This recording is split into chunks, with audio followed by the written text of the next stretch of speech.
where 400,000 was implemented by the province on farm-to-market roads. We have a pending fund transfer amendment proposal from the Executive Department, which is just passed to this August Valley. I hope that the Sangguniang Kalalawigan will look into this matter and propose certain measures, certain stringent guidelines on our fund transfer ordinance. Next to our provincial road networks, as a pet project is electrification or the energization of our barangays and major cities. We have a limited fund for this. Our major source for electrification project is our share from the national grid, the Bagat gas, which unfortunately averages only 1.2 million each year. 80% of which goes to electrification and 20% for livelihood. And as of the period in review from July 2010 to June this year, we only have 13 additional barangays or major sitios that were energized. With this slow pace in our electrification projects, we just issued this morning Executive Order number 60, creating the ad hoc electrification committee, chaired no less by an esteemed member of this August Valley, our professional electrical engineer in the person of Honorable Robert Puliwan, whose task is to review policies and guidelines, including cost estimates of our electrification projects.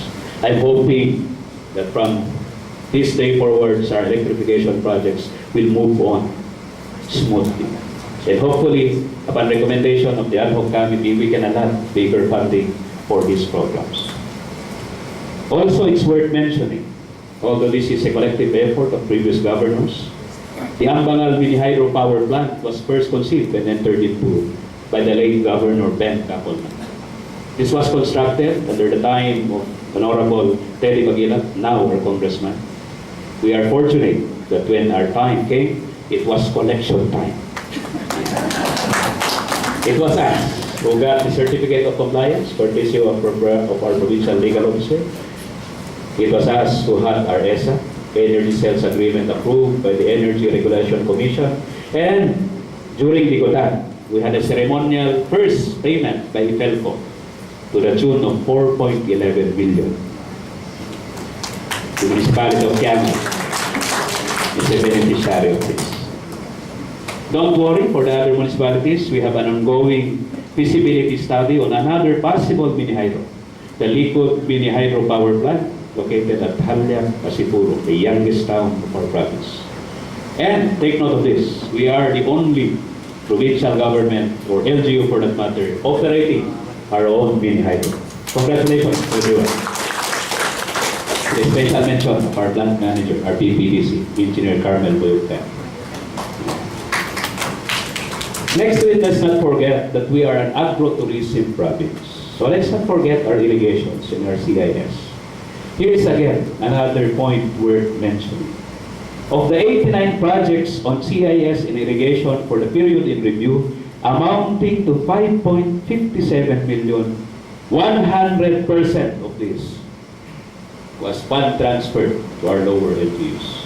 We did not implement anything on our communal irrigation systems. Is this an admission that our municipalities, our barangays, are better equipped and technically capable than our own engineering department? I hope that we will review this matter. On our livelihood assistance, our PAENRO and PIPET did not lose focus. Our usual livestock dispersals have been conducted. Rabies control is 100%. We did not report any rabies for the period in review.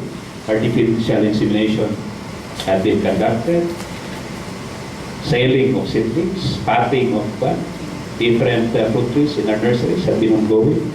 And mind you, our nurseries are the favorite dumping ground of our kumpulnay munong and borders.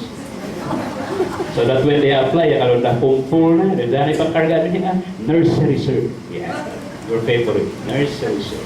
And we have several nurseries, one in Ibulaw, one in Bahalin, one in Pino, and one in Bantin, 4. And we are reviving our PBET Center in Alfonso Lista, that is located in Santa Maria. So next time that we cannot eradicate this culture on the border, we have our nurseries to throw them to. Also, we have obtained a 700,000 livelihood assistance from SN avoid this power plant for a swine production. This time, we pioneered a different scheme. The usual scheme for this person is we give the piglets grow, they bear piglets also, Monibabareda, and then we redisperse. Nanibabareda to and bababoy. This time, we tried a different tack. We give the piglets, we give the pigs, we let the farmers grow those pigs, and we let them pay at a certain period. So that the payment, whether the pig died or nausar hihoha, or nausar hirali, or nausar birthday, they will pay it anyway. And the proceeds from the payment will have to be purchased for other piglets to sustain the program. We are in our first batch. And from SNABOIT's consultants, they are saying that the growth is good. We have distributed into the upland municipality of Banawe, to the lowland municipality of Lagawe, some in Ghana, as a test drive on how to go about this program. Also, this is worth mentioning again, the bulk of our 2010 development fund went to livelihood assistance to various organizations and associations which were all fund transfer. Our PPDO cannot monitor because of lack of personnel whether these fund transfers had actually contributed to the economic growth of the province. I hope that we will look into this matter also. For our auto, this was started during the time of FPR, the One Town, One Product. We realized that we have to take from the gains of previous administration. So we decided to continue with these programs. We believe that enterprise development as a major thrust for poverty alleviation is feasible.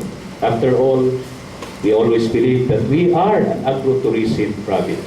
So kada ito, ituloy ito, that when one town, one product. In the last PDC, Provincial Development Council, however, in the presence of the official of Pongduan, we decided that UU as a note of Pongduan is not actually feasible. I hope that the mayors present here, the representatives, have to look into the state of your one town, one product. For this matter, we decided that the role of the provincial government should be technical. Ari ami ko mamakikontest sa muntanong nila. After all, we believe that the farmers on the ground are more attuned to their municipal agriculture's office. And role command the province is technical, supervision, knowledge transfer, and marketing. And we have embarked on a special program, the Certified IFOGAW products, undertaken currently by PPDO. The scheme here is that we should focus on major products or industries in the province where we can have focus on our assistance. Bukod kung kukumpulan association or organization on pinunduan daw.